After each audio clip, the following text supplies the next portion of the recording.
Hello and welcome to Let's Run Facebook Ads with myself, Nick Boddington, and James Urquhart. Today, we are celebrating 1 year of running this podcast. It's gone that quickly. So we're going to be talking about the things that we've learned, things that have been going on, huge changes in the platform, and we're still going to be giving you a load of free content about how you can do things better. Of course we are. But remember, if you're a business and you're struggling to make your ads work, getting anything from it and getting the returns that you think you deserve, then you need to check out the Ads Clinic. You can come on for a 30-minute free call with me, and we'll take a deep dive into your ads and see what we can fix together. Just go to theadsclinic.com. That's theadsclinic.com. Fill in the calendar and schedule a call. Anyway, let's move over. James, afternoon. Good afternoon, Nick. How are we? All right. Well, it's been a while actually since we did a podcast together. I think that we've had like four go out. You haven't been on. I know. I've actually been busy. There's a lot of change going on, as you know, in the agency. So congratulations to a year of this podcast. It's a year, yeah. It's a year. So just so everyone knows, this was kind of an accident where I'd thought about doing a podcast and you had said, oh yeah, look, as long as it doesn't take too much time up, just do it. And I literally went, okay, well, I've got my AirPods, which we've recently learned is not something you want to be using. Got my AirPods, we've got Zoom. Let's just do a couple of how-to podcasts. And then you lovely listeners kept on listening and subscribing and stuff. And we've shot up the charts. And we're now number one podcast if you type in Facebook or Facebook ads into Spotify or Apple, I think even Google, which is unbelievable. Yeah, we're number one. Yeah, if you type in Facebook ads, we are number one. Uno. Yeah, I even got an email the other day from someone who's quite big time in the world of digital marketing, who wanted to come on to the podcast. So it's like we've taken another route now where people are actually seeing us, recognizing it, and actually wanting to get on it so they can promote themselves. So really, really good. And it's basically down to you guys listening. So keep listening, subscribe. I'll tell you what, okay, little secret. What really helps, because I think if you have listened to this podcast throughout, and a few people we do speak to are like, yeah, I listen to this all the time and learn from it all the time, is we were shouting out, getting people to review. Leave a review. Please don't do that. So leaving a review now, like all these algorithms, it's changed. Leaving a review. You can leave a review. You can leave a review, yeah, but it doesn't help us grow, does it? No, it's nice. What helps us grow is someone subscribing helps us grow because the algorithm sees people subscribing and downloading. So bit of a weighing scales for each. If we get the downloads and the subscribers in the right kind of strategy, I don't know what I'm trying to say here, but if they're both happening, the algorithm recognizes that as a positive and pushes up the rankings even more and goes to find more people to listen to our podcast. So brilliant. So there's a little insight into how podcasts work. I mentioned Bluetooth headphones. Apparently they don't work at all. So even though it sounded good, we were told by a podcast expert not to. So don't do that either if you're thinking about podcasts. But, you know, this is a Facebook ads podcast. But one thing that all of you should think about if you've got a product or service that you're pushing out is really do look into a podcast, because I think, James, you'll admit that it's opened your eyes to what can come from it. Yeah, I was a bit nice. Well, when you first came to me, it was like what you like you said, it was one of those. As long as it didn't take loads of time up, I'm quite happy because we're busy, and obviously I didn't want tons of time being taken up. But I reckoned it's probably 3 or 4 months in that we started seeing, or we created the Ads Clinic from it, didn't we? So the Ads Clinic was created via a call that I had with someone in America quite late one evening, and I was like, oh, okay, we need something that's going to help clients as well as people listening to this, but is more advanced than a course, but you aren't ready yet for an agency. And that Ads Clinic is that perfect in between of someone that's running ads, needs assistance, needs help, because we know it's not easy, but they don't have the volume of data going through our ads managers, so they can't see the trends that we see. So having the consultancy, which is obviously with yourself, Nick, has been game changing for a lot of people. Tom was the first one, wasn't he? Nomad Eyewear. Look at the success he's had from it. So yeah, it's been amazing. But yeah, I was very naive to the podcast originally, but to give you some ideas, we have on average now 2,500 listeners per month on this podcast, which is crazy. Well, we're growing at a rate of like 150, 200 new a week or something like that. Which is it's unbelievable. So yeah, so we're all, you guys are all listening to this because you want to get your product or service out there, and using Facebook ads as a lead gen system or a way of selling your product, depending on what you're doing, because we don't know what all of you are doing, but podcast is a really good way. I mean, we now, we started off, we've always known, we've been in this sort of industry a long time. So we've always known that these channels, whether it's YouTube, podcasting, can push out. We've tried YouTube. YouTube's quite hard. It's quite a tough algorithm, but we find it quite hard. But then I suppose we haven't spent a lot of time doing it. But then we didn't put any effort into getting this podcast out there and learning how to do it. All we did was keep consistent, one a week, every week, and giving content a lot of value across to our listeners. We don't hold anything back. We want to give our tips and tricks. So if you've got a service that does the same thing, it might take 4 months before you see more than 5 downloads, but then suddenly it grows really, really quickly. And then you get that sort of buzz of like, oh, we need to keep doing it and need to keep doing it. And, now we're taking our podcast to another level, because it's not just the ads clinic that comes through, or people come through the ads clinic and then, some of them want to turn into agency clients. So it's a great lead gen way. Yeah. But it has taken a year to get here now. Yeah, it's taken a year. So, there is some, there is some time element to it. And, money as well, Buzzsprout and stuff, which isn't, there's not vast amounts. But I think, what's really opened my eyes up to over the last year is that it's where you're being seen and heard. So if you look at percentages in terms of listeners here, so America, the US of A, 38%. Australia 15%, and then 41% in the UK. So we're a UK Midlands-based business. 38% of our traffic and people who listen to this are actually in America. You consult with Mark in Utah, who can we both? I think we can both admit, guy's a legend.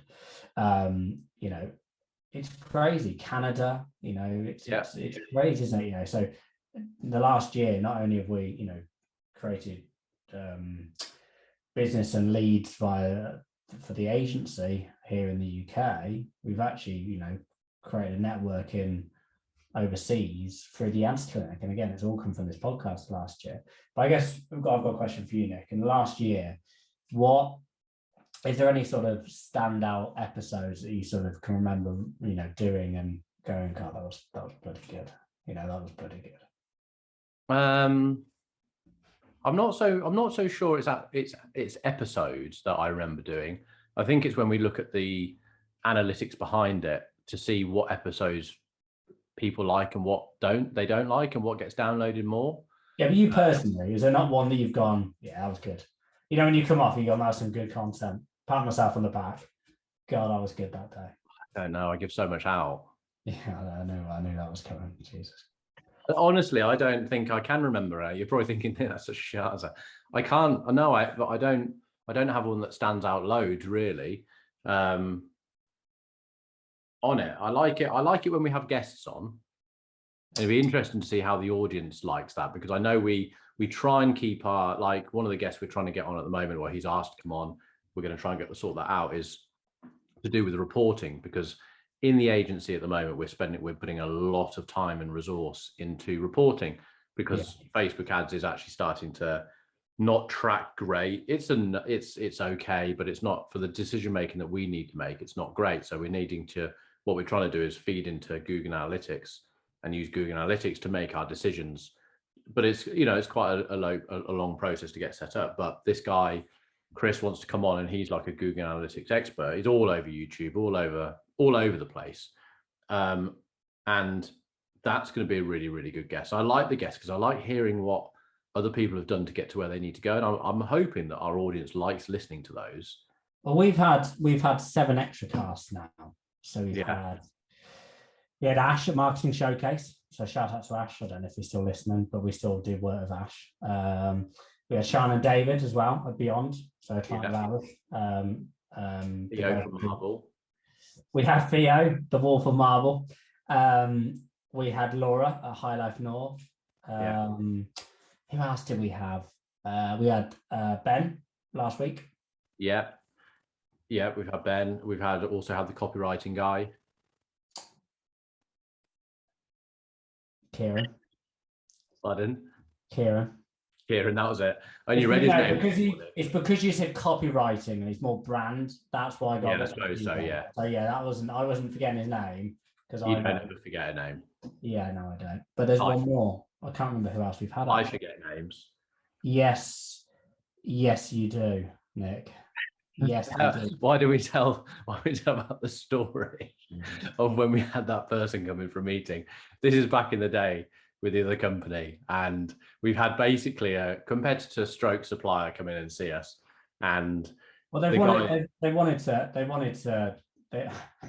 come up from the southeast, so quite a way, pretty 3 or 4 hours drive to come up to the office, and they came with a big PO wanting to be signed, which oh yeah, that was it. We brought the paperwork even though we've never met you.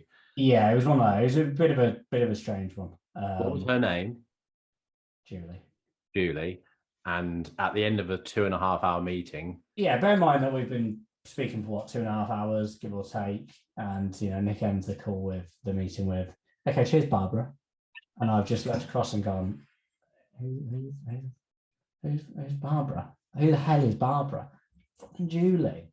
Yeah. But it happens quite often, doesn't it, Nick? Someone else we forgot actually. Amy was on. Yes.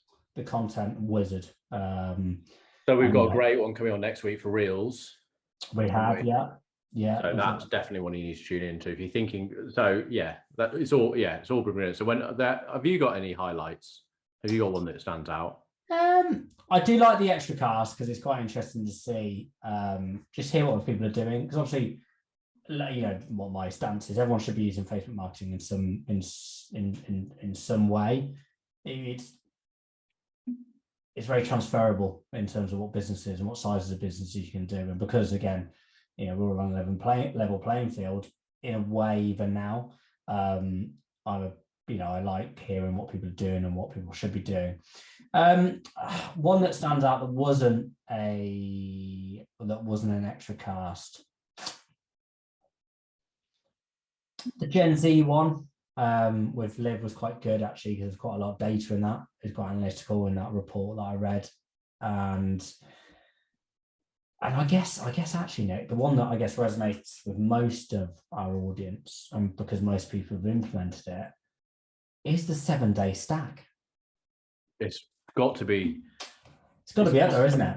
It's probably got to be the most popular thing that we talk about with our clients, with our consultants. And I wanted to do a stat the other day, and in fact, I'm going to get the team to have a look into this. If we look at all of our clients that have implemented the 7-day stack, or that we've implemented in for their marketing strategy, what would be the overall percentage of return? It's going to be high. If you look at an average over them all, it's probably the one ad that works the best. Yeah. The 7-day stack, it does work. It's fantastic, isn't it? I think it alleviates some pressures of knowing ads too much. I think it's a nice, like I said to you before, I think it's a nice entry into Facebook ads without going too granular and too crazy with the data. I think it's quite a nice way, especially when you've got traffic and going to your website and people are engaging with your social presence. I think that's quite good. Well, I think that's how we do it with our ads and what we talk about on this, and not actually what we do in an agency. We try and keep it simple with techniques that work. Yeah. Something that, obviously, as the intro to this podcast every week suggests, it's not just about the ads. And I think that's something that, when we, whether it's myself or you and Matt originally, or Olivia, or, some of the guests, you very quickly realize it's not just about the ads. And when you look at some of the podcasts we've done, whether it's about sales landing pages or website conversions, obviously with Ben, last week, and content with Amy and all the rest of them, it's not just a one size fits all, is it? No. And I think that's what's been quite nice about this podcast, is that it's not every podcast, or not every episode, sorry, is going to resonate with everyone, because people have got service-based businesses, some have got e-commerce-based businesses, but the premise is still the same, really. Yeah, I know. I think that kind of leads on nicely to the biggest things we've seen happening in the last year. We've had 14.5 iOS, 14.5, which I think is probably the biggest shake-up that we've probably seen, which has really impacted. But I think I'd like to say here now, because we're all sending things that we see in the press and media in our industry and stuff. I would say that we saw one last week, and you sort of got back to me saying, what's your feedback on this? And it was someone complaining about the high CPMs and stuff like that. I would, at this moment, through our range of clients and the consultants I have, 14.5 isn't really, it's affected the tracking. It's affected with the way we had to relearn a few things. I'm not seeing hugely bad results coming off things. I don't think there was a bit of change. I think it's coming out of it now. I think we're getting actually some really quite nice results out of all this sort of thing. I think if you're in the industry, you're going to be following things in the industry, and the algorithms, as we know, start showing you, they show me people who are also advertising on Facebook, and gurus who are talking about Facebook, because that's the stuff we're in. They're loving a 14.5 disaster headline. And I think when you look into it, I'm not seeing it. I'm not seeing huge CPMs. We've got that charity company that's trying to sell a house as well as getting donation. They're getting some really good stuff, to the point they've gone from a testing budget for 4 weeks to giving us thousands a month for a year because of the prices we're getting. It's not affecting us like we have. And there's so much, either these people are using it as a great headline to try and get people sucked into something and how they're going to fix it, which of course we know that's what people do. Or secondly, they're not following what we do, which is like the podcast which has just come out, which is about the ad relevance columns, is that if you've got your quality amazing and your engagement ad is amazing and your conversion is amazing, the whole funnel's working, then Facebook is going to favor you, like you said earlier, being a level playing field. You're going to get the low CPMs, you're going to get the low click-throughs, you're going to get low cost of everything, because you are doing what Facebook has said to do. Get really good, engaging content in front of an audience that wants to see your product or service, and we will reward you for making them engage. So these people who are moaning about it are probably just doing a load of crap. And James, we know that happens. Yeah, it's a bit clickbaity, isn't it? It winds me up, because we've got lots happening within Next from Social at the moment, which I can't go into too much detail because it's certain dates and stuff. I don't know when this will be released, but I'm being given articles, and it's pure clickbait. It's not, they're seeing what they're seeing, or because, like you said, then Nick, they're not doing what they're supposed to be doing, which is keeping consumers engaged on their platform. Forget your product, your images, forget all of that. Is that consumer engaged on your ad? And if it's not, Facebook will price you out of the marketplace. It's not, I know some of the detail, some of the things we go into here on this pod is quite detailed, isn't it? And I get that. And I know when you start looking at, pixels and on firing, all that stuff, I get it. But really, the only one rule, the number one rule at Fight Club was don't talk about Fight Club. And it's the same with Facebook. Just keep people engaged. That's all you need to be doing. Now, obviously, look, we know that there's a lot post that, and we understand that. But if you go in with that mentality on every time you put an ad up for review, you're not going to be too far off. And I think, going into Q4, going into next year and looking at, what we've learned in last year from this pod, Nick, I think, yes, we're not seeing the CPM cost that other people are doing, because again, we're keeping people engaged, aren't we? So we're not being penalized. But also, I think a lot more strategy. I think, will need to be put into, and we obviously, as you know, we're going to detail on this in the agency at the moment.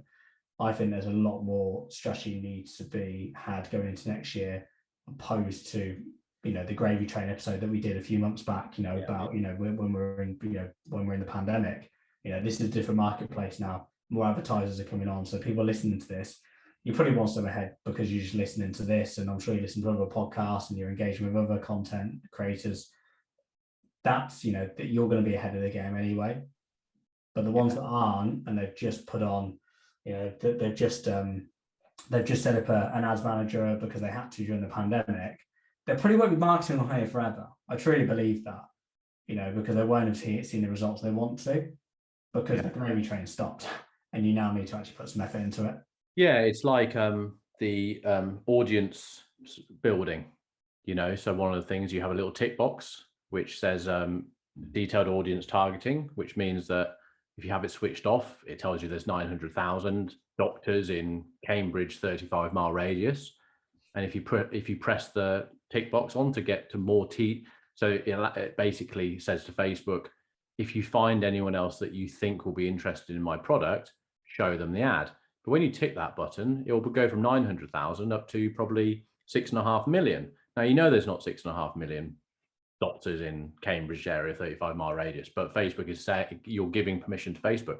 Now that button is disappearing. That tick box is disappearing. It's happened on some of our ad accounts. It's happening on people I use, other ad accounts, and it's going away, which means that you can still put in your criteria, but suddenly if you're putting it must be a builder, I want it to also have been interested in electricians. Normally that would say 1.5 million. Now it's just going to say 35 million. And you're going to go, but there's 60 million people in the UK, 35 million of them. Yeah, no, you're absolutely right. But what we're having to do now is completely trust the algorithm. And I'm not the only one who says this. There are loads of other leading people that I, you know, follow myself and learn from and stuff. They all believe in letting the algorithm do what it needs to do because they still want to sell our products.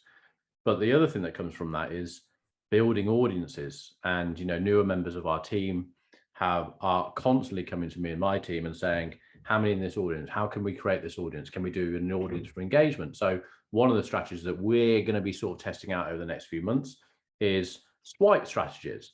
So if you're going to put a catalog ad up, and this isn't just e-commerce, this is throughout. If you put a catalog ad up with 4 or 5 swipe windows, if someone swipes, that falls into an audience of someone who can engage with Instagram or Facebook where you've put it.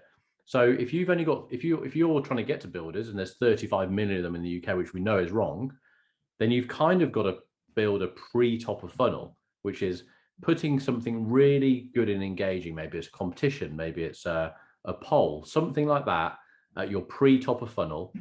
And then people who enter that poll or swipe it or do whatever, engage with it in some way, fall into your first audience that you start targeting your product or service at, because you're going to have to find a way of getting people out of that huge 35 million audience to engage with to start off your top of funnel strategy. And it's just little changes. That's the sort of stuff we want to bring to you on these podcasts. Is these are the things that we're trying out in an agency. So let us try these things out and then we'll report back to you. We're not going to hide things. There's plenty of business for everyone to win. And it's just like learn from these little strategies and techniques we're doing and go on and take over the world. Yeah. Well, you know, like I said before, we've got such vast amount more data than most companies, because obviously we have multiple clients with multiple budgets, and a lot of them are big budgets, you know, and they're growing by the week and the month. So, you know, we're seeing a lot more data come through. So, like I said, isn't it? You know, things we're seeing, we're just going to tell you on here anyway. So, you know, like the 7-day stack is a proven model in the agency. Okay, well, you know, you guys that listen, go and implement that. You know, and what I think something else, Nick, that was what's been absolute. I think from my perspective, obviously not being on here from the start and obviously, you know, not speaking to some of the clients and clinic clients, is that a lot of people have set, when you've gone on to the ads clinic consultancy call review, and you've had some people actually set up their whole ad account based on this podcast. Yeah. You know, which, you know, from my perspective is just, you know, it's amazing to hear that someone's actually not only have they listened to it, because I listen to a vast amount of podcasts, but they've actually gone away and really implemented it, and quite a detailed level, haven't they? Some of them have, look at Zen 8, it was set up to a T. But these are things, James. The people like Victor, I want to get on as guests because I want everyone else who's listening to learn from the things. So like a new Simon who came on as a consultancy call, he listened to the podcast, he listens to it back to back. He's running ads from it. He's grown his Instagram account in 6 months, like 64,000 people, which even us as an agency are like, how are you doing that? I mean, organic's hard now. Growing followers, it's like, how are you doing that? So I want him to come on the podcast so he can educate you listeners about what he's done to grow it. And some of the things that today I've been on with a couple of members of the team to implement some of the things that I've learned from him from a call. I only met him yesterday. He's now come up and signed on to the ads clinic to help us grow his ads further. But it's brilliant, isn't it? And it's like, we're not about keeping it a secret to ourselves. If it's someone we can bring forward that I think is going to help our listeners, we'll invite them onto the podcast. And there's 2 people I want to invite, like Victor. He could literally go out there now. If all else failed, he could literally set up his own training program on how to grow and scale your own innovative product that he's innovated, grow it, sell it, and get people buying it all over the world through his funnel. It's brilliant, absolutely brilliant. And all he's done is just sit there educating himself through people, podcasts like us, other podcasts. Well, when you look at Mark now, from Utah Run, he originally wanted to join the agency, and I don't know if Mark still listens to these. You speak to him a lot more, but I said, look, you're not ready. I'll be honest. I feel like I'm pulling your pants down a bit. You can't join the agency. Yeah. You're not spending enough. Our fees. That's not. It's not right. We've got.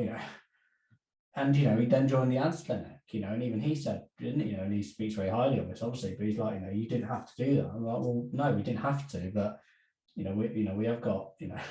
We are humans. We are just normal people. Absolutely. In the Midlands in the UK.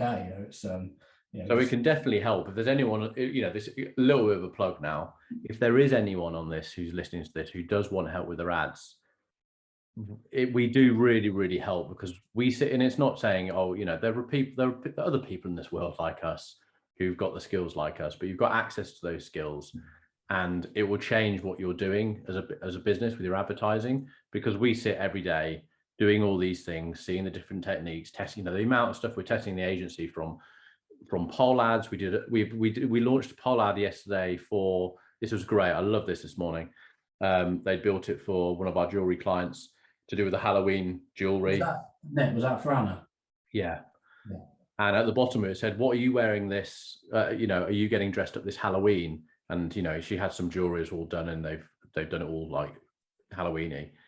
Launched it yesterday, already got orders coming through, and people pressing the button. Like 80% of people are saying they're getting dressed up. So it's bringing that organic thing that we know works organically into the space of paid ads. But what are they doing? They're engaging, aren't they? They're engaging people, and then those people are that little bit more engaged and go, oh, I'm intrigued, I'm going to have a look at that jewelry, and then they're purchasing. Yeah, absolutely. Another episode actually that which was I really enjoyed actually was and this is more my bag, the data side, but was the acquisition costs and plucking them from thin air. I think it was episode 29 or 30. Yeah. Should we give a bit of an overview on that, or as in a little bit of an education, bit of value? You can give, but you can, yeah. Absolutely. So that was basically what it costs to acquire a customer. And well, we can talk about that, because we can talk about what we used to do for our own ads to start off with. So James basically wrote the funnel for the ads clinic and said, okay, based on someone coming on, and ours is £360 or £600 for you to come on, depending on how many calls you want a month, was like, okay, we need it to be around about £100 per lead cost. We can make this work and make a profit, and it's worth having as part of the business. Yeah. But when we started it, for the first couple of weeks, it was coming through at what, £160, £158 a lead? Yeah, it was pretty pricey. I wasn't obviously. Yeah. But because we know what we're doing, it was like, okay, we just need a level of patience here. We know that it's a brand new pixel on that particular landing page. The pixel needs to get warm up. It needs to start understanding the people who are clicking through and scrolling and buying the calls and things like this. Over time, I think it took about 6 weeks. We got that down to between 25 and 35 pounds per lead, way above. So 3 times better than we'd anticipated. And we ended up, because the podcast is doing so well at getting leads in through for the ads clinic, we actually haven't been running an ad for a while, because I can only take, it's only me doing the consultancy. I can only take 10 of you on at a time. I think I have like 2 spaces left at the moment, because, you know, people don't stay on forever. And it was like, well, there's no point in having an ad, because we're keeping to that 10 a month just through the podcast. But the moral of the story, guys, is you're starting an ad, you're putting a little bit of budget on it. You might need to run that for 6 to 8 months before you start getting to where you want to go, your acquisition costs, and seeing it work. You've got to let the Facebook pixels start understanding what's going on data-wise, and you've got to just change things. Look at your funnel, see where your bottlenecks are, and things like that. Well, I think the most important thing, Nick, is understanding. You know, I've gone into that knowing where our numbers need to be. So we've not gone into it and gone, okay, let's pick this from thin air. Oh, it needs to be around 100 quid. Why? You know, why does it need to be there? If you're selling a piece of jewelry for X, you know what your acquisition cost needs to be. You know what it needs to be, because you know what your margin is in it. We go into all of that with all our clients, because you have to, because otherwise you don't know where you need to be. You have no idea. You know, look at the dogs. You know, we know what their CPA needs to be to make it profitable for them. So, you know, looking back at that episode, that was good. And also, you know, the ones that we've, you know, and I've stressed it, you know, probably more so, but, you know, that lifetime value side, you know, how much, you know, I know loads of companies that lose money on acquiring customer. You know, I know them, but I know why they do it. Yeah, well, one of the good things about Google Analytics, which is why I bring it in, and actually throw a spanner in the works even further, you have Google Analytics Universal, which is the one we all know, but they now got GA4. Now, what's really cool here from the strategic guys in our company, who always talking about lifetime value, because there's been so much focus on a ROAS, like your immediate acquisition return on ad spend. People are, it doesn't work for me, but you have to look at your lifetime value. So yes, it is expensive to get a new customer, but how many times can you sell to that customer in a 6-month yearly period? And how much is that worth to you? So, you know, 50% of the people who are buying your product for the first time are coming back 3 times over 6 months and spending another £30 on every time they come back. That's £90 over that period of time. Now, GA4, which isn't set up for Shopify yet, it will come, but Shopify probably just building on it at the moment. That actually tells you, so if Joe Blogs comes in, Google Analytics knows that Joe Blogs has come in and knows that Joe Blogs has bought from you 1, 2, 3, 4, 5 times over a period of time. And you can change this period. So even 3 years down the line, you'll be able to say, right, I want to look at my business over 3 years. How much does it cost me to acquire a new customer? And Google will say, you've spent £25,000 acquiring new customers. And over that period of time, of those new customers, how many are repeat? 50%. And of the 50%, how much is the revenue? And that could say 119,000. It's unbelievable. And that's what we're always talking to our clients about. And that's what you need to think about as a business is it's always going to be the most expensive way to get a new customer, and that's acquiring them. There's always going to be the way. So once they're in, how do you retarget these people? Not necessarily on social media.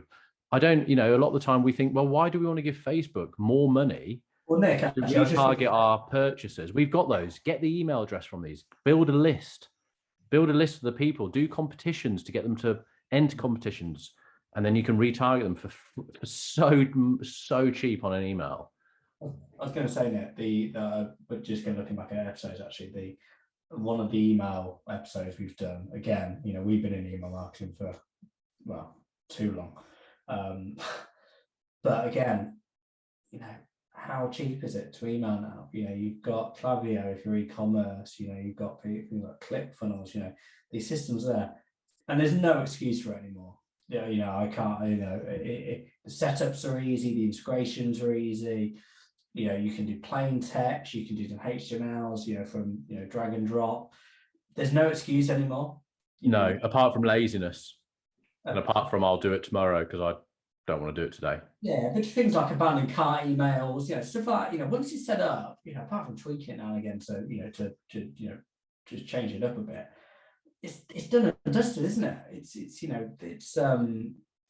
think that's definitely one that I remember was good. But all in all, it's been a really good year. Obviously, look, the ads clinic has been created via a random call I had in America, which I'm still too impressed with because it's just a good service, and we've got loads of income coming on with Let's on Social, which is going to impact us, but more importantly, it's going to give us more data and more to go out to obviously you guys listening in terms of knowledge and more people coming into the business that are looking at things in different ways, and the one person who's joining the business soon. He's worked with some of the biggest brands in the UK. We've got Travis Birkins, Hammond's Furniture, all that. So we'll get him on, Nick, in a few weeks once he's it'll probably be a month now, but yeah, it'd be cool to get him on, and he's really a strategist, isn't he? So it'd be really cool to get him on and understand where he's actually come from, an email background. So it'd be really cool to hear what he's done and what he's seeing and what he's seen, and yes, that'd be cool. But all in all, it's been a good year, hasn't it? And into Q4. Absolutely. Yeah, absolutely. Well, we're in it now, aren't we? But again, not seeing it's all right at the moment. Yeah. I'm not going to be naive and rest on our laurels, but getting some great results. Some of the clients, we're getting some spanking results. So I think it's just, we put a lot of time and energy in making sure that the ad is right. We test correctly, we test audiences correctly, we test creative correctly, and all that ends up, that little bit of time doing things right rather than rushing into it, means that you get cheaper ads with more longevity, creating more money and revenue. So just do what we say on this podcast, as I know loads of you do. Okay, right, we're going to wrap this up. Thank you guys for listening. Happy birthday, Nick. Happy birthday to us all. Happy anniversary. I'm going to have a glass of wine on that tonight. I'm sure you are. Yeah. All right, guys. See you on the next one. Cheers, guys.